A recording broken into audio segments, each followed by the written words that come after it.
ತಮಗೆ ಗೊತ್ತಿದೆ ಭಾರತ್ ಜೋಡೋ ಹೇಗೆ ಪ್ರಾರಂಭ ಆಯಿತು ಅಂತೇಳಿ.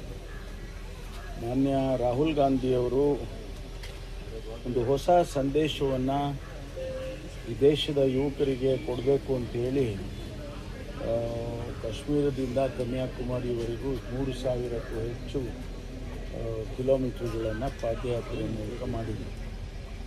ಒಂದು ಸಂದೇಶ ಭಾರತದ ಇತಿಹಾಸ ಇರ್ಬೋದು, ಸಂಸ್ಕೃತಿ ಇರ್ಬೋದು, ನಾವೆಲ್ಲ ಒಂದು ಅನ್ನುವಂಥ ರೀತಿಯಲ್ಲಿ ಒಂದು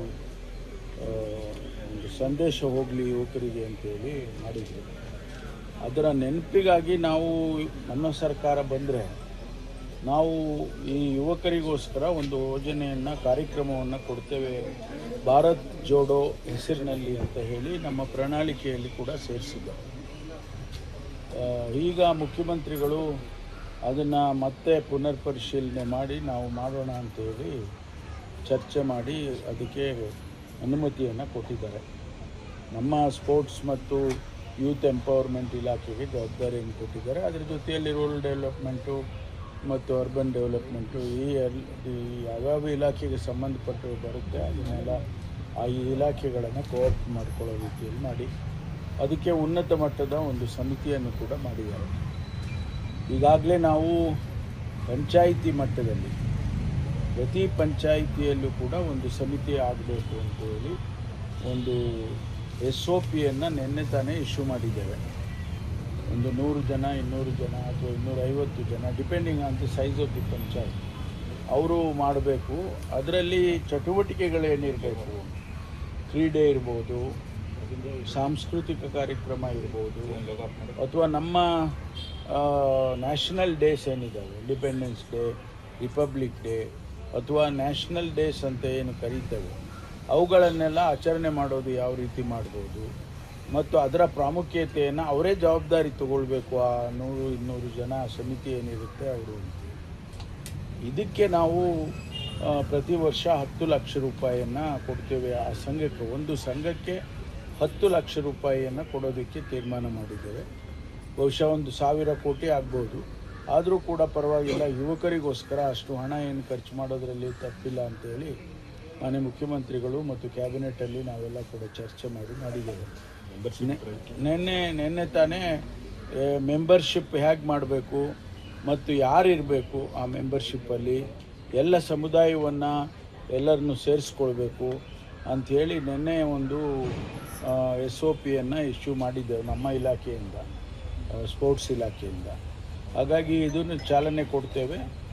ಆದಷ್ಟು ಬೇಗ 15-20 ದಿವಸದಲ್ಲಿ ಅಥವಾ 1 ತಿಂಗಳೊಳಗಾಗಿ ಈ ಸಮಿತಿಗಳನ್ನು ರಚನೆ ಮಾಡಿ ಅದಕ್ಕೆ ಕೆಲಸ ಕಾರ್ಯಗಳನ್ನು ಮಾಡೋದಕ್ಕೆ ನಾವು ಎಲ್ಲ ರೀತಿಯ ಕ್ರಮವನ್ನು ತಗೊಳ್ತೀವಿ. ಅದೊಂದು ಈಗ ಬಿಡದಿಯಲ್ಲಿ ಸರ್ವೆ ಆಫೀಸರ್ಗೆ ಒಂದು ಪರ್ಕೆಯಲ್ಲಿ ಹೊಡೆದಿರೋದು, ಕಲ್ಲು ಅದ್ರ ಜೊತೆಗೆ ಆ ರೈತರ ಮೇಲೆ FIR ಆಗಿದೆ ಸರ್. ತೀವ್ರ ವಿರೋಧ, ಬಿಡದಿ ಬೇಡ ಟೌನ್ಶಿಪ್ ಅನ್ನೋದು ನಿನ್ನೆ ಕಾಣಿಸಿದೆ. ನೋಡಿ, ಅವರು ಕಾನೂನಾತ್ಮಕವಾಗಿ ಅವರು ಕೇಳಿಕೊಂಡು ನಮಗೆ ಇದನ್ನು ಮಾಡಬೇಡಿ ಅಂತ ಹೇಳಿ ಅವರ ಪ್ರತಿಭಟನೆ ಮಾಡೋದರಲ್ಲಿ ಅಥವಾ ಶಾಂತಿಯಿಂದ ಪ್ರತಿಭಟನೆ ಮಾಡೋದನ್ನು ನಾವು ಯಾರೂ ಕೂಡ ಬೇಡ ಅಂತ ಹೇಳೋದಿಲ್ಲ. ಆದರೆ ಇದರ ಹಿಂದೆ ರಾಜಕೀಯ ಕಾರಣಕ್ಕೆ, ರಾಜಕೀಯ ಒಂದು ಒತ್ತಡಕ್ಕೆ ಮಣಿದು ಅವರು ಆ ರೀತಿ ಪ್ರತಿಭಟನೆಗಳನ್ನು ಮಾಡಿದರೆ ಸರ್ಕಾರ ಅದನ್ನು ಖಂಡಿತವಾಗಿ ಕಾನೂನಾತ್ಮಕವಾಗಿ ಏನು ಕ್ರಮ ತಗೋಬೇಕು ತಗೊಳ್ತಾರೆ. ಯಾಕೆಂದರೆ ಇದು ನ್ಯಾಯಯುತವಾಗಿ ಅವರು ಹೋರಾಟ ಮಾಡೋದರಲ್ಲಿ ತಪ್ಪೇನಿಲ್ಲ. ಅವರು ಹೇಳ್ಕೊಳ್ಳಿ, ನಾವು ಸರ್ಕಾರ ಹೇಳ್ತೀವಿ, ಹೌದು ನಮಗೆ ಈ ರೀತಿ ಈ ಕಾರಣಕ್ಕೆ ಈ ಜಮೀನು ಬೇಕಾಗುತ್ತೆ, ನಿಮಗೂ ಕೂಡ ಒಳ್ಳೇದು ಮಾಡ್ತೀವಿ ಅಂತ ಹೇಳುವಂಥದ್ದನ್ನು ಸರ್ಕಾರ ಹೇಳುತ್ತೆ. ಆದರೆ ಯಾರದೋ ಒಂದು ಒತ್ತಡಕ್ಕೆ ಮಣಿದು ರಾಜಕೀಯ ಕಾರಣಕ್ಕಾಗಿ ಈ ರೀತಿ ಎಲ್ಲ ಮಾಡಿದರೆ ಕಾನೂನು ಏನು ಕ್ರಮ ತಗೋಬೇಕು ತಗೊಳ್ತಾರೆ. ಆಗಸ್ಟಲ್ಲಿ ಅಧಿವೇಶನ ನಡೆಯುವಂಥ ಈಗ ಚಾನ್ಸಸ್ ಇದೆ, ಬಟ್ ಇನ್ನು ಕ್ಯಾಬಿನೆಟ್ ಎಕ್ಸ್ಪ್ಯಾನ್ಷನ್ ಆಗಿಲ್ಲ. ಒಂದಿಷ್ಟು ಸಮಸ್ಯೆಗಳಾಗಬಹುದು ಸ್ಟೇಟ್ ವೈಡ್ ಅಂತ ಸರ್.